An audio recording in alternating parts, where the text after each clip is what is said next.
minutes.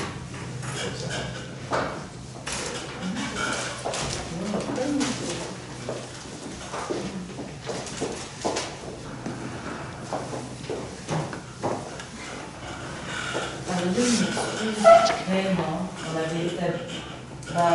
C'est un peu. Je sais pas quoi dire en fait, mais on avait fait une ébauche de clause pour les indemnités. J'ai oublié de vous la donner, je m'en excuse réellement. Il n'y a pas de problème. Il n'y a pas de problème. La journée a vraiment été longue. Donc, je vous donne Merci. ça. Et on en discutera.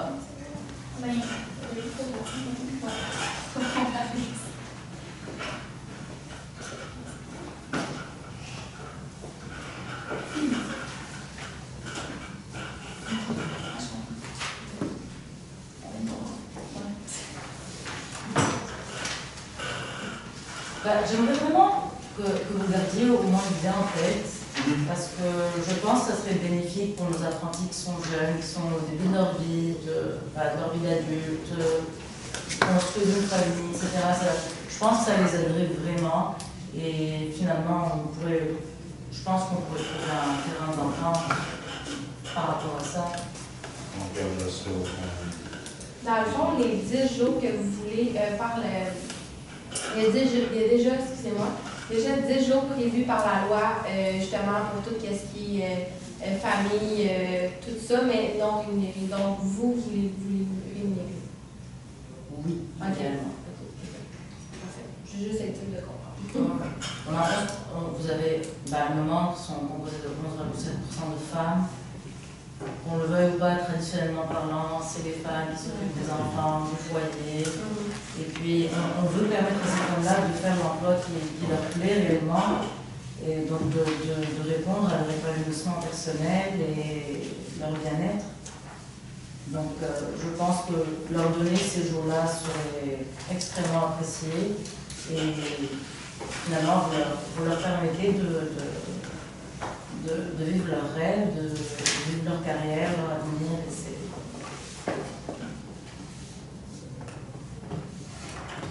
Alors, nous, c'est pas... Ouais. Est-ce que vous êtes d'accord si on passe ce point qu'on y revient plus tard? Donc, on commence par le premier point, vu qu'on avait fait le tour des... Juste avant, j'avais juste une petite question dans le sens de ça te dérange pas qu'on en parle en premier ou peu importe.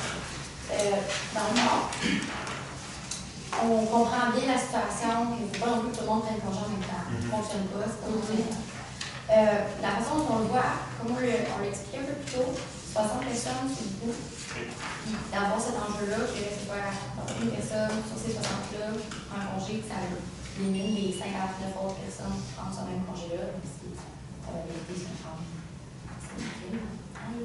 On aimerait ça voir l'option avec vous de distribuer là, ce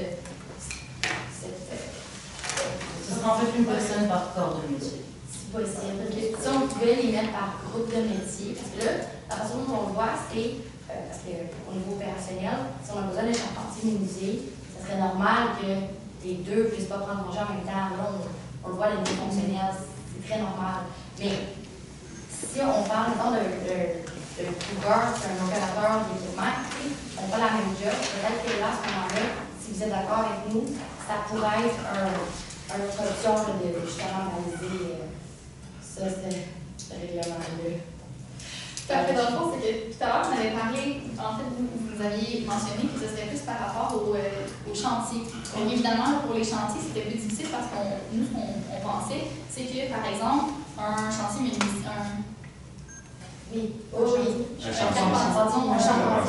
charpentier menuisier, voilà, pourrait se retrouver, par exemple, dans la même semaine, si on dit au chantier A ainsi qu'au chantier B, parce que X raison, il se retrouverait à deux chantiers. Par exemple, on a plusieurs chantiers, on a besoin des personnes qui se mobilisent à différents endroits. Donc, par exemple, lundi, mardi, mercredi, ils terminent la tâche qu'elle a effectuée au chantier A, jeudi, vendredi, peut se trouver au chantier B. Donc, c'est pour ça que pour nous, au départ, de diviser en tant que chantier, c'était plus difficile. Là, évidemment, si vous mentionnez plus par poste, influence spécialisée apprentie, à ce moment-là, on serait évidemment ouvert à effectuer comme une clause de division des. Oui, pour la baliser un peu plus. Oui. Oui. On verra ça. Mais aussi en fait, j'aimerais ajouter un point à ça. On aimerait vraiment se limiter à un nombre précis de mois et à des mois particuliers, parce que là, c'est écrit que la direction peut se donner le droit de rajouter des mois s'il est considéré à forte demande, etc. Dans ce moment-là, on pourrait réviser justement les mois là, qui seront inscrits dans la liste. Ouais. On comprend aussi que les saisons peuvent changer par rapport au marché, la rénovation. Est-ce que vous y avez un inconvénient donc d'y mettre un délai à ça si l'employeur, mettons, moi qui est pas là, mettons au mois de novembre, on a une forte demande. Est-ce qu'il y aurait un délai qu'on pourrait signifier aux employés qu'à partir de ce moment-là, mettons ce mois-là, l'article 15.3 va s'appliquer? Donc, dans le fond, vous pourriez simplement ajouter une date avant d'entrer en vigueur, donc une date d'avis. C'est ça, exactement. Juste pour que l'employé qui va faire sa demande de congé puisse être au courant que on applique 15.3 à ce moment-là. Oui, ça serait juste. Oui. Surtout, en fait, on est en construction, donc on a un contrat d'avance. C'est ça, c'est juste pour Ouais. donner un avis à tous.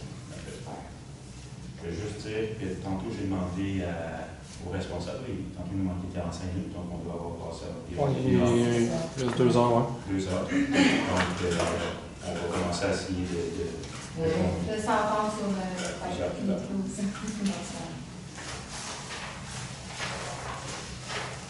Donc on reprend depuis le début, c'est ça?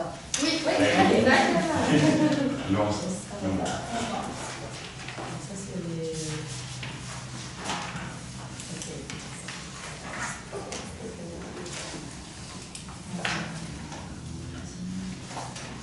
Donc, le premier point, c'est les heures normales de travail. Oui. Alors, vous avez parlé tantôt d'un prorata entre l'été et l'hiver. Est-ce qu'on. J'ai des petites précisions, on va distribuer les heures. dans le fond, je peux l'expliquer tout simplement, ça va être Ouais. donc, oui, on a la. Non, on a Ah, excuse-moi. J'en ai pas ici. ça devrait se faire. Parfait. Donc, on a déterminé comme la période basse et la période haute, pour justement mettre des mois là, pour que ce soit plus simple, comme on a mentionné plus tôt. Donc, pour la période basse, on parlerait de 5 mois, donc on parlerait de novembre à mars. Et puis, pour la période haute, on parlerait de 7 mois, donc de avril à octobre. Donc, ce qu'on vous proposerait, c'est que on est conscient, là, évidemment, que durant l'hiver, durant la période basse, là, les heures sont beaucoup plus difficiles à acquérir, donc le salaire est beaucoup plus petit, puis on en parlait tout à l'heure. Évidemment, vous êtes des parents de famille, vous êtes des personnes qui ont des obligations, là, les cadeaux, Noël, les activités, les voyages, on comprend tout ça. Donc, pour faciliter un petit peu, là, ce qu'on aurait prévu, c'est que lors de la période basse, on vous paierait 5 heures supplémentaires aux heures travaillées. Donc, si on prend un exemple, là, vous travaillez 20 heures semaine, on vous paie les 5 heures supplémentaires. Donc, vous en travaillez 20, on en paie 25. Puis, par exemple, donc, par rapport à ces 5 heures-là, lors de la période haute, on vous demanderait de faire le 3 de ces 5 heures-là à la période haute. Donc, par exemple, à la période haute, vous serez censé travailler 40 heures, on vous demande de travailler 43 heures. Puis, dans le fond, il y aurait 2 heures, donc les 2 heures vacantes entre le 5 et le 3 heures, vous serez payé à l'hiver, puis vous n'aurez pas à aller travailler. Vous aurez comme 2 heures. Mais là, ça parle de 43 heures, ça va en supplémentaire.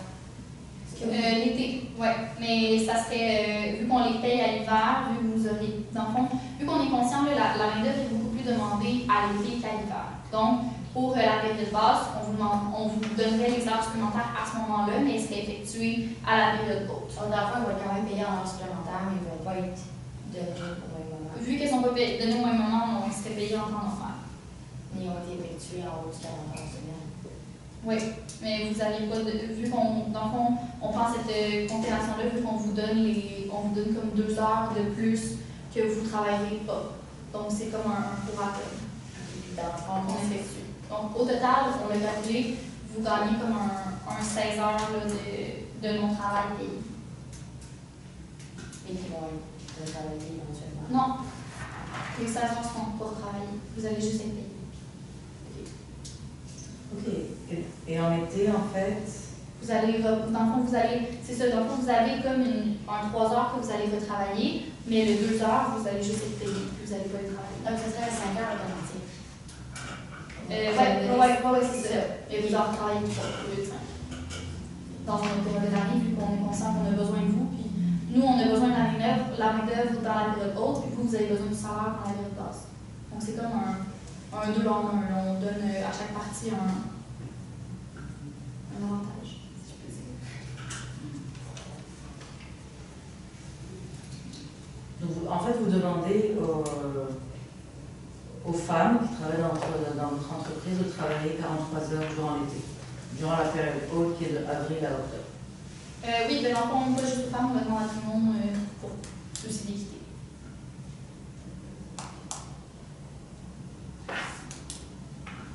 On va laisser ça. Est-ce qu'on peut passer au prochain point? Oui. Super. Le prochain point, c'était le salaire. Dans le fond, est-ce que, avant qu'on passe au prochain point, vu qu'on est dans plus loin, est-ce que vous auriez comme quelque chose à dire ou quoi que ce soit? Là, nous, on Je pense que ce serait bien de conclure, en fait, là. Oui. Ouais, c'est ça, c'est l'heure. Dans le fond, si l'excellence ne serait pas payée en temps supplémentaire, il serait effectué en temps supplémentaire, qu'il y a un petit peu de confusion par rapport à ça. C'est sûr que, comment je pourrais le voir, c'est que si l'employé effectue les 3 heures, justement, qu'il va devoir à l'employeur, à l'intérieur du 40 heures semaine, je trouve qu'on serait plus à l'aise avec ça. C'est sûr, mais c'est considérant, mettons, si nous, on a élaboré dans le fond cette possibilité-là, cette option-là, tout simplement parce qu'on est conscient que vous, durant la période basse, vous avez besoin de salaire. On se le dit, là, vous avez moins d'heures, il y a moins de main-d'œuvre qui est demandée, mais vous avez quand même besoin de salaire, comme n'importe qui, là, les choses sont à payer. La stratégie, on la comprend par contre. Non, c'est ça. Mais vraiment l'excédent, c'est le fait que cet employé va travailler pendant cette heure supplémentaire-là, ne va pas être rémunéré en conséquence, parce qu'il doit du temps avec les hautes et les basses saisons. Je ne sais pas si vous comprenez bien ce qu'on voit là, comme situation ici, ou si c'est pas clair. Si c'est pas clair, je peux. C'est plus ou moins clair dans le sens où, par exemple, oui, on est conscient que ces heures-là vont être effectuées en temps supplémentaire, mais de toute façon, on aurait besoin d'heures supplémentaires. Donc, vous êtes conscient qu'on va avoir besoin de vous demander des heures supplémentaires dans les périodes hautes. C'est comme déjà, c'est déjà une information qui est connue. Donc, on se dit plutôt que d'avoir à pas savoir, par exemple, combien en faire, quoi que ce soit. Donc, ce serait un temps qui serait comme obligatoire rendu à l'été, puisque vous avez été payé à l'hiver, puis on en paierait un surplus. Donc, le surplus équivaudrait pas mal le temps qui serait payé. Puis, juste une question, mais je suis pas sûre. Oui, on parle par semaine, hein? Oui, 3 heures semaine. Oui, c'est ça. Oui, 5 heures semaine, 3 heures semaine. Donc, ça serait 2 heures semaine, c'est ça que vous seriez payé pour. Dans le fond, ce qu'on proposerait, c'est que l'employé, par exemple, ne serait pas payé pendant un 3 heures du 40 heures. Mettons, là, qu'il serait payé, c'est 35. Pardon, on a dit. 37. Il serait payé 37 heures. Est-ce que ça fonctionnerait avec vous?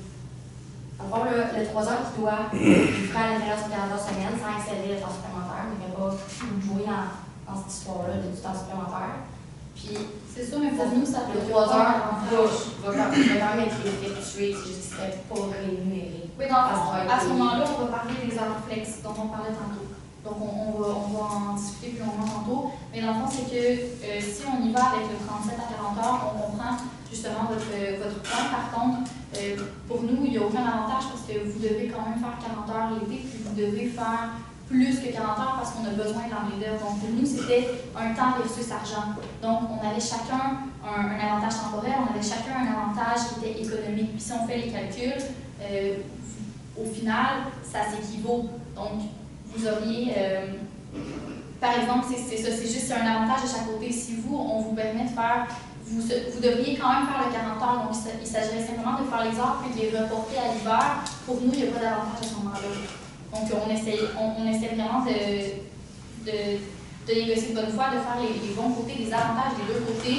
Puis pour que les avantages soient conclus des deux côtés, il faut absolument que ça soit plus que le 40 heures, puisqu'on sait déjà que le 40 heures devra être effectué, et puis plus même à cause de la période. Honnêtement, ça me paraît un peu irréaliste comme demande 43 heures en été. Est-ce que je suis persuadée que vous savez à quel point c'est difficile le métier de charpentier dans la chaleur. On a des femmes, on a. Ça pas demander aux gens de travailler 43 heures en été. Ben, dans le domaine de la construction, les gens travaillent normalement plus que 40 heures. D'accord. Des fois, ils travaillent jusqu'à Ils 50, ne seront pas 60 heures. rémunérés ces heures-là en temps supplémentaire. C'est juste cette partie-là qui est juste un petit peu plus difficile à discuter. On a besoin de donner de la flexibilité à nos membres. La conciliation travail-famille, c'est plus un secret pour personne. C'est pour ça qu'on vous donne le 2 heures, dans le fond, qui serait payé sans aller travailler. Donc, dans le fond, ça reviendrait, comme je vous dis depuis tantôt, là, les chiffres reviennent, s'équivalent pratiquement quand on revient, on dit que vous aurez 2 heures qui ne seront pas travaillées mais qui vont être payées. Donc, si on y va, le temps double versus temps 2 heures qui vont être payées, ça revient pas mal au même. Puis, depuis tantôt, on vous entend souvent parler, par exemple, des femmes ou des étrangers, mais vous savez, on est ici par rapport à nos 3 valeurs principales, puis nos 3 valeurs, c'est l'équité. Donc, on essaie de mettre toutes les personnes au même pied d'égalité. Donc, au même titre qu'on peut dire, par exemple, que les hommes avaient été prisés auparavant, on ne veut pas commencer à mettre les femmes prisées maintenant. Donc, on essaie de vraiment tous les mettre sur le même pied, puis pas y aller par rapport à ça, parce qu'à ce moment-là, si on y va de telle façon, il faudrait dire qu'on va demander un 41 heures, par exemple, aux femmes, puis un 43 heures aux hommes, ça va devenir beaucoup trop de gestion. Mais on veut vraiment, oui, on veut garder, évidemment, on veut garder les femmes, on veut garder les étrangers, les hommes, on veut garder tout le monde, évidemment, on est conscient que vous êtes très, très important pour nous, mais on essaie vraiment de faire une information qui est globale. On est ouvert, donc par rapport à tantôt, on est ouvert à séparer par rapport au poste, mais évidemment, on ne pourra pas commencer à séparer selon les genres ou les provinces. Honnêtement, je le fais tout le temps les femmes parce que c'est une de vos forces. Je trouve que c'est admirable en ce que vous faites. Mais là, c'est que c'est bien beau d'embaucher des femmes, mais si elles n'arrivent pas à concilier leur travail et leur vie de famille, je ne vois pas vraiment l'intérêt. Mais comme un homme en remue-ménage, moi je me demande, je pensais que j'aurais pu, en fait, qu'on pourrait mettre en place un horaire de travail comprimé, c'est-à-dire une semaine comprimée. Qu'est-ce que vous voulez dire par là? Je comprends pas. Par exemple, ça serait au lieu de travailler 5 jours semaine, ça serait de travailler 4 jours semaine. Et au lieu de travailler par exemple la journée de 8-9 heures. Quelle période? La période haute. On ne peut pas se permettre.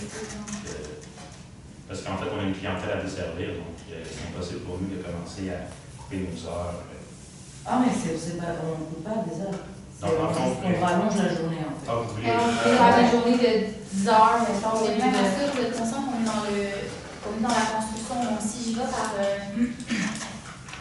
tout simplement par la base, quand on est en construction, on a besoin de voir ce qu'on fait. Puis si on augmente les heures par journée, vous allez finir par travailler dans le noir. Donc, si on travaille dans le noir, la production est moins bonne. Donc, si notre production va diminuer parce que les heures de clarté vont différer si vous faites par exemple des 12 heures. Puis les heures vont rester les mêmes, on va parler de 40 heures, puis on va avoir besoin d'une main-d'œuvre supplémentaire. Puis les chantiers, à ce moment-là, ce qui va arriver, c'est qu'on va vous demander probablement, si par exemple on prend le 5 jours versus 4, on revient au même problème que j'ai mentionné plus tôt. Donc par exemple, le charpentier menuisier qui fait lundi, mardi, mercredi au chantier A et jeudi, vendredi au chantier B. Mais à ce moment-là, son mercredi, il va devoir le couper en 2. Donc le mercredi, il va devoir faire chantier A, partir du chantier A, aller au chantier B, pour ensuite partir du chantier B et aller chez eux. Donc aller à son domicile. Donc à ce moment-là, on parle d'un allongement du trajet et des frais que vous allez payer pour le mercredi du chantier A au chantier B et du chantier B au domicile. Donc on augmente les frais considérablement, puis on baisse la production en fait. Je ne suis pas sûre de suivre en fait, je m'excuse. Mais un matin, par exemple, moi je suis charpentier menuisier, ce matin, on est mercredi, je m'en vais au chantier A. Je vais faire, on va mettre un temps, exemple 20 minutes. Je prends 20 minutes pour m'en aller au chantier A, je travaille, je reviens à la maison 20 minutes. Si, par exemple, le jeudi, je m'en vais au chantier B, je fais 20 minutes, je m'en vais vers le chantier B, 20 minutes, je reviens à la maison chantier B. Et là, on parle de, le matin, je pars 20 minutes chantier A, je pars du chantier A pour aller au chantier B 20 minutes, 20 minutes pour revenir. On ajoute ce temps-là qui ne sera pas la production, qui va être un temps de déplacement, qui va être des frais de déplacement supplémentaires. Je ne sais pas si vous me suivez. Moi, je comprends ce que vous dites ici. Dans le fond, ce qu'un élève voulait expliquer là, par rapport aux horaires comprimés au Compass Day, ce qu'elle voulait dire exactement, c'était la possibilité, dans le fond, pour les gens qui doivent faire la conciliation travail-famille, c'était d'augmenter, par exemple, d'1 heure de travail par journée. Puis dans le fond, avec le total d'heures, par exemple, sur une semaine de 10 jours, si on compte pas les fins de semaine, c'est pas ça avec vous, on serait sur 9 jours, on augmenterait l'heure de travail. Ça prend en sorte que pendant ces 9 jours-là, ils feraient quand même 40 heures semaine. Par exemple, je prends le vendredi parce que c'est le dernier jour. Ça peut être un jour dans la semaine, évidemment, dépendant de l'heure du chantier des opérations. Le dernier jour, il est dans le Compass Day, donc il est dans la journée compressée. Puis, cette personne-là a une journée de vacances parce qu'elle a travaillé auparavant. Est-ce qu'on le suit? Mais c'est dans le fond, on arrive à ce point-là, c'est l'horaire flex dont on vous a parlé tantôt. C'est le même principe que l'horaire flex, c'est simplement que si on fait un horaire qui est déjà prédéfini sur notre horaire comprimé, on est tous d'accord que si vous faites une heure de plus par journée, on ne pourra pas à chaque semaine avoir le vendredi de congé. Donc ça va paraître un horaire peut-être sur 9 jours. 2 semaines. Non, c'est ça, ce serait un horaire, par exemple, au lieu de dire 9 jours, on va dire 14 jours pour simplifier la chose. Mais par exemple, on va dire le 14 jours, puis là, à ce moment-là, il va falloir que l'horaire soit sorti comme 14 jours d'avance. Donc, on revient au principe que vous nous demandez les jours variables tantôt, là, j'ai pas le cas exact. À ce moment-là, il va falloir les donner comme 14 jours d'avance. Donc, rendu là, vous seriez mieux de les prendre dans votre flex. Donc, c'est juste que ça l'impacte sur beaucoup de choses. Donc, si on est pour tirer à un point, il faut être conscient que ça l'impacte sur le fait que vous aurez plus 48 heures, vous aurez plus 5 jours d'avance, ça va être 14 jours d'avance pour pas aller à l'encontre de l'horaire. Donc, dans le fond, l'enjeu, c'est les délais. Oui, puis si on offre aussi là, le flex, qui était une de nos propositions d'ailleurs, on ne pourra pas à ce moment-là offrir en plus les 10 jours, plus les 7 jours, plus les 4 semaines de vacances que vous avez. On a quand même faut que la production soit faite à un certain point, puis dans les contrats, dans les délais qui sont déjà prévus par les contrats, parce que nous aussi, on a des. Dans le sens où vous avez des. Comme, je veux dire ça bizarre un peu, vous avez comme des comptes à rendre pour votre horaire pour nous, mais nous, on a des comptes à rendre pour les contrats pour nos fournisseurs, donc pour nos clients. Donc, ça fait beaucoup là, de planification à l'avance. Donc, c'est possible de le faire, mais c'est que ça va engendrer là, beaucoup de. Qu'est-ce que ça pourrait engendrer en fait? Bien, si tout le monde est sur un horaire comprimé versus si une personne prend un flex une semaine, on parle d'un 3 heures ou d'une journée peut-être qui va être faite sur une personne par rapport aux 60 employés qui vont faire du temps comprimé. Donc pour nous, il va falloir concilier en fait que chaque personne qui prend son temps comprimé soit faite à la même journée pour que tout le monde soit comme ce soit une journée. Puis à ce moment-là, ça va être un congé qui va être en plus des 10 jours demandés. Ça commence à faire la réalité. Il faut également rajouter qu'on a une clientèle à desservir, puis c'est pas toujours des personnes, mettons, une construction de maison qu'on parle ici, ça peut être créer un petit cabane pour ranger ses outils. On ne peut pas devancer l'heure à 7 h du matin si la personne se réveille vers 9 h, 8 h. Et on ne peut pas également baisser par l'heure du souper. Donc, on a une clientèle à respecter. Et également, il faut aussi comprendre que qu'est-ce que vous demandez, c'est 2 heures de travail par jour. Puis, conciliation travail-famille, travail-famille, ça vient ici en charge parce que, par exemple, en septembre-octobre, les enfants ont l'école pour aller rechercher les enfants. Puis, les heures du repas des gouvernements, ils ne marchent pas nécessairement avec. Si vous faites 10 heures de travail, ça va être plus difficilement à l'initiative.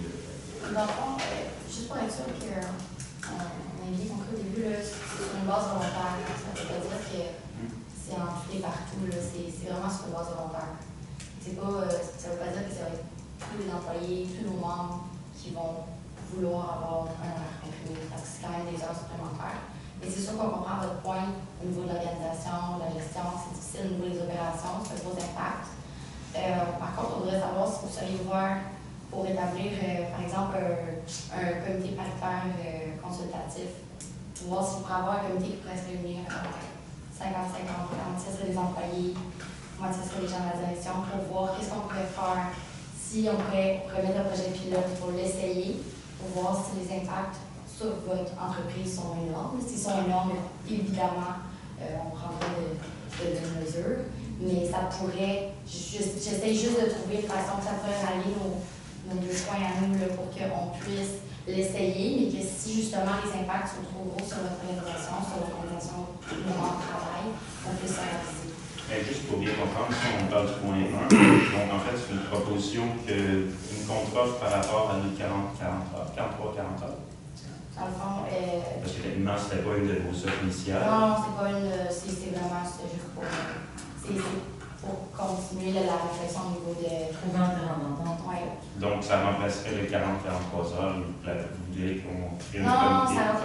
je suis désolée, je me confonds peut-être. Non, c'est C'était plus pour venir avec la conciliation travail-famille que l'on parlait plus tôt. La Au semaine niveau de prochaine. l'horaire de travail comprimé.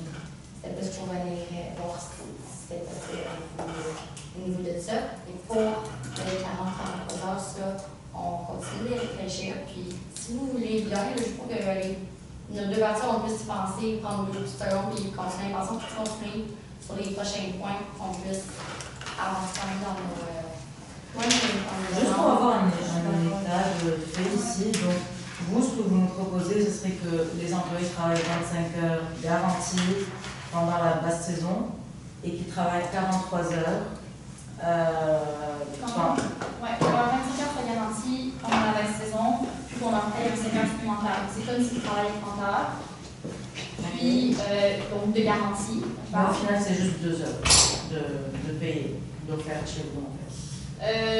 Ouais, de faire gratuitement, mettons, sans travail. Mais le 3 heures, en fond, va être fait travailler plus tard, sauf qu'on vous donne le montant dans la période basse pour faciliter le paiement de facture et des choses comme ça. D'accord. Et ce serait 43 heures toutes les semaines. L'été, oui. D'avril à octobre. Ouais, Ouais, je pense que oui, mais je sais pas. La période haute, c'est ça. Ouais, d'avril à octobre. Mais évidemment, là, on parle de temps flex depuis tantôt. Si jamais vous voudriez, là, je suis consciente que vous allez me dire que c'est vraiment beaucoup si on en prend en considération, mais par contre, si on parle, on est quand même dans des chantiers, on est dans la production. Évidemment, on est tous d'accord que c'est connu sur ce marché-là, les employés vont faire beaucoup plus de travail que 40 heures semaine. Donc, c'est déjà comme prévu. Donc, nous, ce qu'on prévoit à ceci, c'est que, vu qu'on sait que déjà vous allez les faire, de peut-être tout simplement prendre une partie de cet heure-là, puis le redistribuer ailleurs, tout en vous donnant là aussi 2 heures supplémentaires qui vont être payées comme gratuitement sans avoir à le travailler.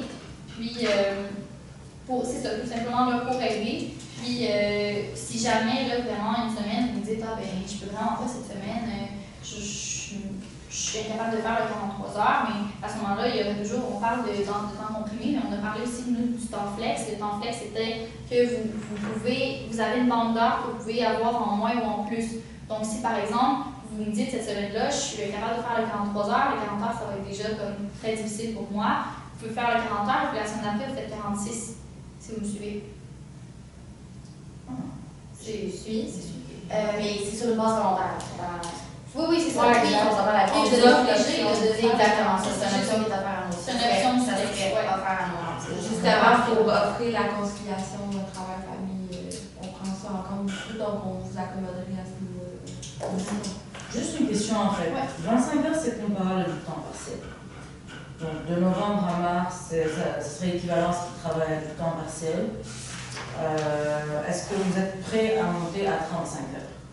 Non, tout simplement parce que la majorité des gens, ce qui est aussi connu, sont tout simplement en chômage durant ces temps-là. Donc, nous, on vous offre officiellement 25 heures, qui est beaucoup mieux que le chômage. Je suis consciente que c'est très difficile, mais c'est pour ça qu'on essaie de vous offrir 5 heures supplémentaires. Mais oui, généralement, là, il s'agit d'un chômage dans ces temps-là, ce qui est très difficile à vivre. Donc, nous, on voudrait s'assurer que vous avez 25 heures, et en plus de ça, on serait prêt à vous donner 5 heures supplémentaires. Parce qu'on ne veut pas vous garantir un 35 heures pour une semaine qu'on n'a pas 35 heures de travail pour tout le monde. Ça serait comme un peu venir à l'encontre. Donc, on aimerait mieux vous garantir vraiment un nombre d'heures qu'on est capable de vous donner, à place de faire des fausses promesses, de vous garantir 35 heures qu'on ne peut pas vous donner. Il faut également considérer que si vous rajoutez le temps flex, ça paye plus de 25 heures. Est-ce qu'on peut couper la poire en deux, aller à 30 heures semaine pendant cette période-là? Comme on vous a dit, vous allez payer 30 heures avec les 5 heures. Donc, Pour nous, c'est pas possible d'aller à 35. Non, Nous, c'était vraiment 25 heures, si j'ai bien compris. Bah, nos membres se réveillent 25 heures. Non, ils vont être payés 30 heures. Dans le fond, vous allez faire 25 heures, vous allez être payé 30.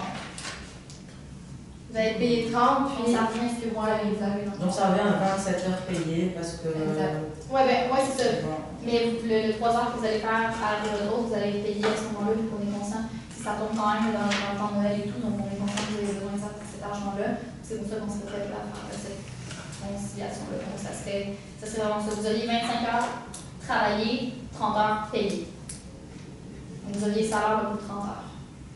Donc c'est 25 heures de travail garantie. Oui, Sur les lieux de travail. Puis évidemment, si on se trouve à avoir la main-d'œuvre, évidemment, qu'on va y aller et on va vous donner des heures supplémentaires, supplémentaires qui ne seront pas en supplémentaire, mais on s'entend, on va vous donner toutes les heures qu'il va être possible de faire travailler. Simplement, on est conscient, on a dit tantôt, 60 personnes, c'est beaucoup. Donc, si on vous offre déjà tous le 25 heures de base, puis on vous paye le 30 heures, considérant que d'autres entreprises sont au chômage, on pense que ce serait un bon retour des deux côtés. Mais juste un point, en fait, vu qu'ils vont reprendre ces heures-là en été, donc ça serait plus de 25 heures, mais du 28 heures travaillées. C'est l'équivalent d'un 28 heures travaillées et 30 heures payées. Oui, mais considérant que vous devez. C'est considérant que vous devez quand même faire les heures l'été. Vous êtes conscient que vous allez devoir faire ces 3 heures de l'été. Donc, nous, ce qu'on vous propose, c'est de prendre cet argent-là puis de vous le redonner à une période où vous en avez le plus besoin. Puis, je veux dire, ce serait comme des heures qui seraient avancées. Donc, on ne vous demanderait pas de faire, par exemple, si on y va là, juste imager, de faire l'été. Je sais que les dates ne fonctionneront pas, mais on va imager. Mettons l'été 2018. Vous n'allez pas faire les heures pour que vous allez payer l'hiver. On va faire les heures d'hiver. Puis, par exemple, on vous paye l'hiver 2018, puis vous allez travailler l'été 2019. Donc, c'est un avancement qu'on vous donne. Puis, évidemment, considérant un départ entre ces dates-là, il pourra être enlevé là, du salaire là, si on vous avait avancé ces heures-là. Mais évidemment, ça va être justement le 3 heures qui va être enlevé. Donc, le 2 heures que vous n'auriez comme pas travaillé, vous allez l'avoir de gratuit, même si vous faites un départ. Est-ce que c'est majoré en heures supplémentaires, les 5 heures, ou c'est en non, ça serait en heure normale, vu que c'est des heures qui sont avancées, puis qu'on vous donne 2 heures en dessous.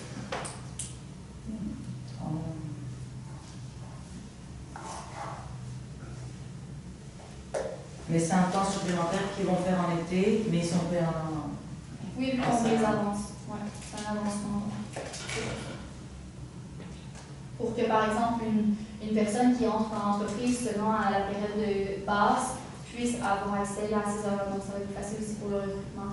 Donc, juste tout simplement pour ça, pour que les personnes aient accès à cet avantage-là dès leur entrée dans l'entreprise.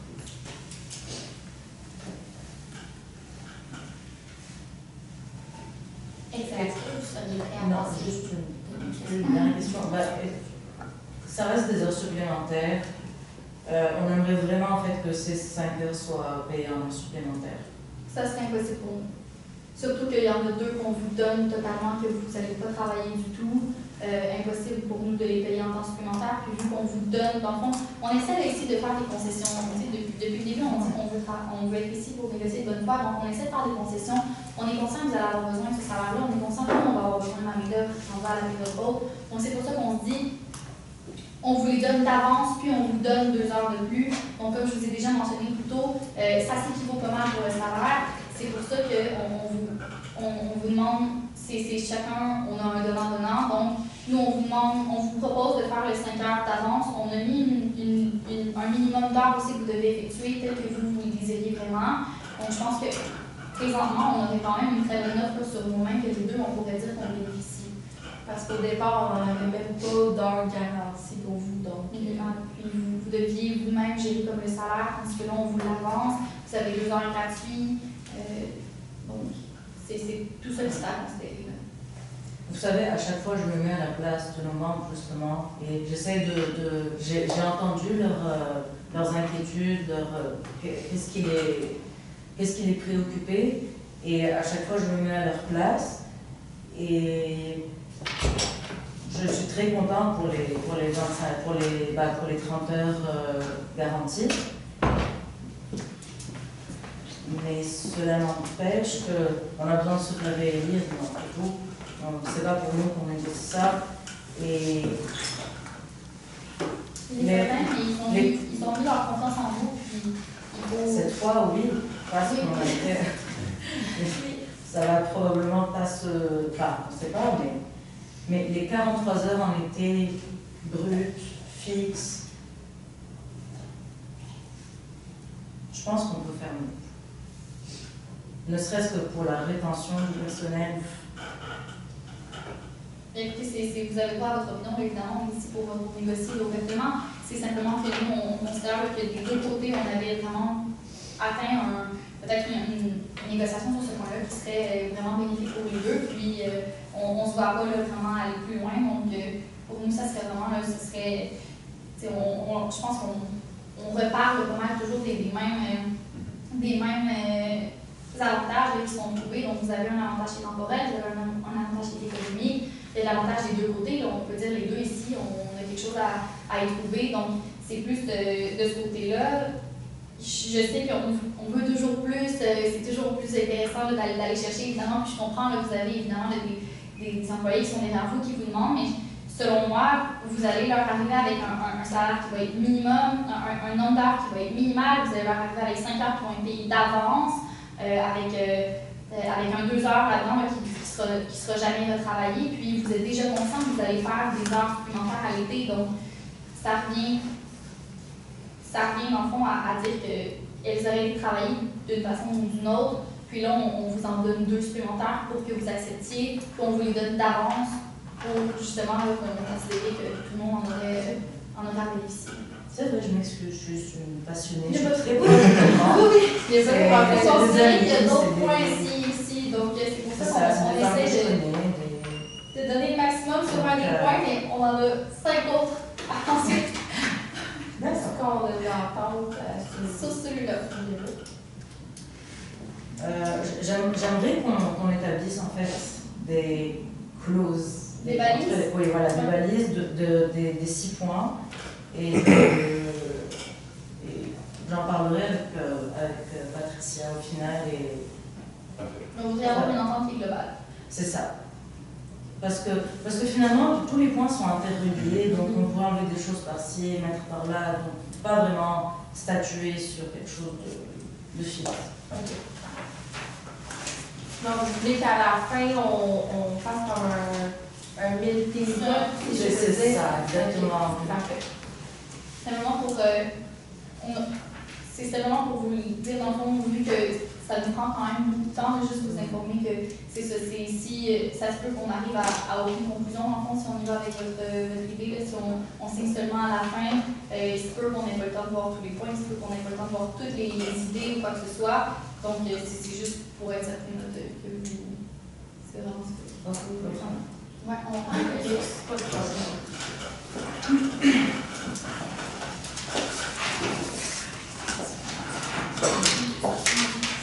C'est ceux qui demandent de copier, c'est ça. On a fait le contrat depuis le début. Moi aussi,